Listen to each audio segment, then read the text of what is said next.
महाभारत में राजा दुष्यंत और शकुंतला की प्रेम कथा। दोस्तों, आप जानते ही होंगे कि जो राजा दुष्यंत थे वो सुप्रसिद्ध राजा थे महाभारत के समय में। और शकुंतला अप्सरा मेनका की पुत्री थी। अप्सरा मेनका, जिसके बारे में आपने कथाओं, कहानियों और सीरियल में सुना होगा कि विश्वामित्र की तपस्या भंग करने वाली अप्सरा का नाम मेनका था, जो रूप और यौवन की धनी थी। और उनके संबंध के परिणाम स्वरूप ही शकुंतला का जन्म हुआ था। शकुंतला का जन्म होने के बाद अप्सरा मेनका उसे वन में छोड़कर चली गई थी। और वन में जो पक्षी थे, पक्षियों को बोलते हैं शकुन, तो उन शकुंतों ने उसकी रक्षा की थी खूंखार जानवरों से और उसको पाला, तो इसलिए इसका नाम पड़ा शकुंतला। अब दोस्तों, उस दौरान हुआ क्या कि जो ऋषि उस समय जंगल में रहते थे, जिनका नाम था कर्ण, तो कर्ण ने शकुंतला को अपना लिया और अपने पास अपनी पुत्री के रूप में उनका पालन पोषण किया आश्रम। शकुंतला भी अपनी माँ की तरह रूप और यौवन की धनी थी, बेहद खूबसूरत थी। एक बार हस्तिनापुर के राजा दुष्यंत शिकार करते हुए ऋषि कर्ण के आश्रम में पहुंचे। राजा दुष्यंत ने आश्रम के बाहर से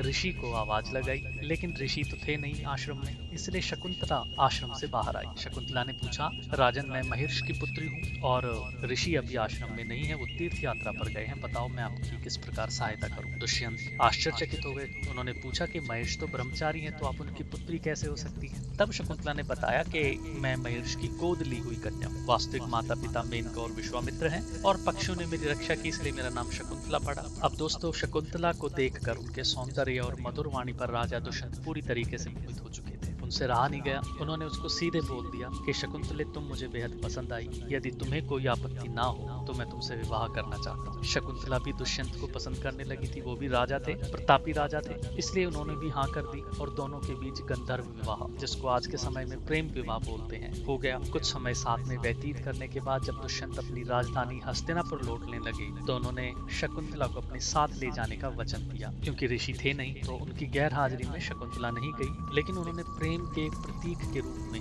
निशानी के रूप में अपनी राजमुद्रिका शकुंतला की उंगली में पहना दी। एक दिन कर्ण ऋषि के आश्रम में आए दुर्वासा ऋषि। उस समय महाराज दुष्यंत की यादों में शकुंतला खोई हुई थी। दुर्वासा ने 2 बार 3 बार आवाज लगाई, लेकिन शकुंतला का ध्यान नहीं था। अब दोस्तों, ऋषि दुर्वासा अपने क्रोध के लिए विख्यात थे। उनको लगा कि उनका अपमान है, उनके इतने बार आवाज देने के बाद भी कोई जवाब नहीं आ रहा है और शकुंतला चुप है, तो उन्होंने श्राप दिया शकुंतला को कि जिस किसी के ध्यान में तू खोई हुई है वो भी तुझे भूल जाएगा। ये सुनकर शकुंतला का ध्यान टूटा तो उन्होंने ऋषि से बहुत माफी मांगी। ऋषि का दिल पिघल गया। तब ऋषि ने कहा कि ठीक है, उनका कोई प्रतीक चिन्ह अगर तुम दिखाओगे तो उन्हें याद आ जाएगा। और ये कहकर दुर्वासा ऋषि वहां से चले गए। अब दोस्तों, कुछ दिनों के बाद जब कण्व ऋषि तीर्थ यात्रा से लौटे तो शकुंतला ने उनको बताया अपने गंधर्व विवाह के बारे में। ये जानकर कण्व ऋषि ने कहा कि बेटी, विवाह के बाद तुम पति के घर पर ही रहना शोभा देता है, तुम्हें यहाँ पर अब नहीं रहना चाहिए। और ये कहकर कण्व ऋषि ने शकुंतला को अपने शिष्यों के साथ राजा के घर हस्तिनापुर भिजवा दिया। अब रास्ते में आचमन करते वक्त शकुंतला की अंगूठी, आचमन होता है कुल्ला करना, मुंह धोना, उस दौरान शकुंतला की अंगूठी उस तालाब में गिर गई। अब अंगूठी गिर गई तो उसको एक मछली ने लपक लिया और निगल लिया। कण्व ऋषि के शिष्यों के साथ शकुंतला महाराजा दुष्यंत के दरबार में पहुंची और बताया कि मैं आपकी पत्नी, लेकिन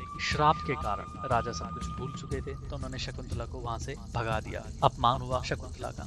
उसी दौरान माता मेनका प्रकट हुई और शकुंतला को अपने साथ लेकर चली गई। दोस्तों, जिस मछली ने शकुंतला की अंगूठी को निगला था, एक दिन वो मछली फंस जाती है मछुआरे के जाल में, और जब मछुआरा उस मछली को काटता है तो उसके पेट से अंगूठी निकलती है। अंगूठी देखकर मछुआरा हैरान हो जाता है और डर भी जाता है कि ये तो राजघराने की राजमुद्रिका है और इसको जरूर जल्दी से जल्दी राजमहल में पहुंचा देना चाहिए। अंगूठी जाती है महाराजा दुष्यंत के सामने और अंगूठी जाते ही उनको सब याद आ जाता है और वो शकुंतला की याद में फिर से डूब जाते हैं। दोस्तों, कुछ दिनों के बाद इंद्र के बुलाने पर देवासुर संग्राम में उनकी सहायता करने के लिए दुष्यंत इंद्र की नगरी अमरावती में गए होते हैं। संग्राम में विजय प्राप्त करके जब वो आकाश के रास्ते से हस्तिनापुर लौट रहे थे तो रास्ते में उन्हें कश्यप ऋषि का आश्रम और वो उनके दर्शन के लिए वहां पर रुक जाते हैं। दुष्यंत देखते हैं कि कश्यप ऋषि के आश्रम में एक सुंदर सा बालक एक छोटे से शेर के साथ खेल रहा है। अब ये बालक कोई और नहीं था, ये शकुंतला का पुत्र था, यानी कि राजा और शकुंतला का पुत्र। अब मेनका ने अपनी बेटी शकुंतला को उस हालत में कश्यप ऋषि के आश्रम में लाकर छोड़ा था और वहीं उसने भरत को जन्म दिया था। उस बालक का नाम था भरत। बालक को देखकर दुष्यंत के मन में प्रेम भाव बढ़ जाता है और जैसे ही वो उसे गोद में उठाने के लिए आगे बढ़ते हैं तो शकुंतला की एक सखी चिल्लाती है कि इसको टच मत करना, छूना मत, उसकी भुजाओं में जो धागा बंधा है वो काला सांप बनकर आपको डस लेगा। ये उसको बोला गया था